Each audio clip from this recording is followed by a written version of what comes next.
In this tutorial, you'll learn how you can use Google Meet. Just to walk you through this window a little bit, it's not real hard. Google makes this really simple. So it just tells you the name of your meeting. Over here is your microphone. So if you wanted to mute yourself, this is the camera. So if you wanted to turn your camera off, obviously you could do that. The one in the middle is probably one you're going to want to avoid until you're done. That's how to leave the call. And over here, it turns on captions. So if I just click on that, it starts typing everything that I am saying. And that is kind of nice, but it also, you have to be careful with that because these captions are not necessarily perfect yet. They might put words there that they just don't understand. But if for some of the early age learners, that might be a good idea. Okay. Now where it says present now, that's where we're going to talk about, and because that's probably where you're going to spend a lot of your time. I mean, it's good to have a face-to-face meeting with your students so they get to see you, but I would imagine you're there to give some instruction. Now you could hold up a book or something here to give instruction, but present now kind of gives you an opportunity to present something that's on your screen. So when you click on present now, you have the option of doing your entire screen in a window, and I would highly recommend you do a window. And the main reason for that is you want to avoid like showing people your email or gradebook or something that you might have open on your computer. So again, if you go to where it says window, now the important part here is you have to have separate windows open. So you can see I have a plant animal cells presentation over here in a separate window. And what I mean by that is like, you see how this window is separate from these windows up here. This is one window. These are all kind of joined together. So if you wanted to show them this presentation, you easily could. You could say, oh, you know what? I want to click on this plant animal cells, press share. That's going to put that presentation on their screen. So right now you're not seeing it because you're going to go into this window. It says you're presenting to everyone. I'm going to go ahead and press present and I could start teaching. Okay, boys and girls, today we're going to learn about plant and animal cells. A plant cell, as you can see, is diagrammed here and yada yada. Like if I did this in Google Slides, so you have pointers and you could go through here and talk about how plant cells have cell walls and highlight different things about animal cells. But it's good to have something prepared ahead of time. So having a slideshow ready to go is not a bad way to have things, or having an activity that you want them to see already loaded on a window is pretty good. I'm going to go ahead and stop sharing here.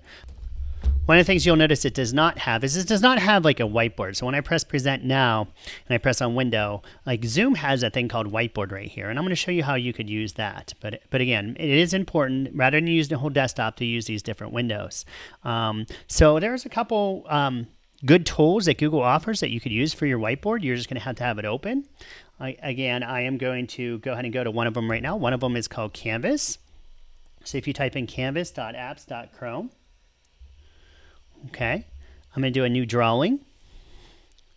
So it's just a kind of a blank whiteboard. Now, right now, your students are not seeing this because that's not the window you have open right now. So I'm going to go ahead and disconnect this Canvas app from the rest of it, so it's on a window by itself. So when I go back in here and I go present now, I'm going to go back to the window, and I'm just going to look for that one that says Canvas, press share, and go back to my Canvas app, and I could start teaching. So let's say I'm teaching a math lesson. I would definitely recommend you playing around with this a little bit so you can kind of learn the different tools, change the colors. There's different pens and markers. So hey, boys and girls, we're doing math today. Today we're going to talk about addition, and we're just going to add 4 plus 4 is equal to 8. And we're going to relate this to multiplication, right? So you're going through obviously using these different tools, undoing if you do something you don't like. There's different textures, there's erasers there if you just want to erase one thing. So this is a good way to present to your audience, kind of like if you were teaching in front of the class using a whiteboard. It has some built-in features. First, I'll talk about the first one first. Like you could save this, so if you're all done, you want to save what you did that day, you could save it and post it to Google Classroom. You can over here, I'm just going to go ahead and undo everything I did so far, just so this doesn't get confusing for you. You could start with a picture. So over here, if you had an image, you could just drag, I'm going to say new from image, and you see some ones that I already have here. So on my desktop, I have this thing called plant and animal cells. So if I just click here, press open, I could start marking up this image now. Like, okay, boys and girls, so we're looking at plant cells and we're comparing them with animal cells today. And we're going to talk about the difference. This is one of the main differences right here. You see a plant cell has chloroplasts and cell walls. And you go over to the animal cell and talk about its differences. So that's using the app called Canvas. Now, another app you could use is one, and I'm going to go ahead and open up a new window here. And it is called Jamboard. So if you type in jamboard.google.com, this is a pretty cool app as well. What's nice about this is you could share these, you can make these collaborative where you could have students working on these at the same time. Or I'm over here drawing a plant cell and Johnny's drawing an animal cell, and you could start diagramming these at the same time.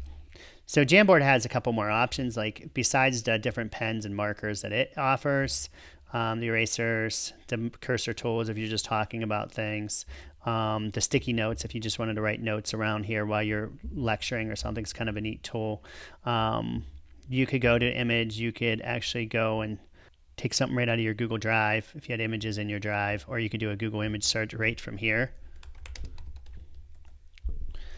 It'll come back real fast. I got a plant cell, select, puts an image on, and I could start marking it up right away. So kind of a fast way to just get something. Okay, boys and girls, we're going to be talking about this. So if you wanted to share to Jamboard, same deal. You would go back, present your screen, and then start marking this up and start saying, okay, do you see how this has cytoplasm in here? And start using this. It also, what's nice about Jamboard, it does let you share these, so you could share these with other people, and the same people, kind of like a Google Doc, you could edit these at the same time. You could give people permission to edit a Jamboard at the same time. So we could be working and could say, okay, Johnny, can you show me where the cell wall is? And they could go down and circle it, and you could kind of see that in live time. So kind of a nice feature.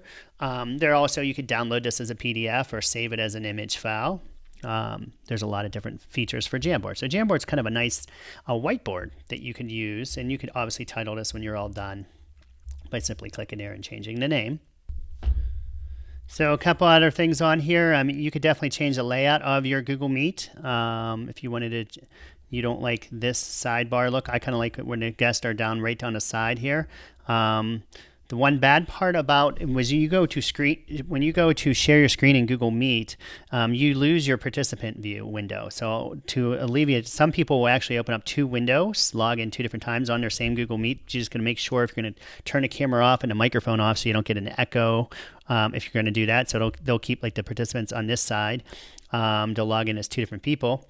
That could get kind of confusing. And a lot of professional presenters will actually have a separate screen off to the side. And so they have two different monitors, and then they look at the one monitor for their participants. That way you can kind of keep their participants on track. So one thing I did not show you up here is when I do have guests, I put a fake guest in here now. So as you can see, there's my guest. She's sitting there hanging out with me. I borrowed it from my daughter real fast, but if I wanted to mute someone, I could go here and I could say, you know what, there's a dog barking or something. I could go to each guest and I can mute their machines. So I muted. Now I cannot unmute hers with Google Meet. This guest would have to actually do that herself.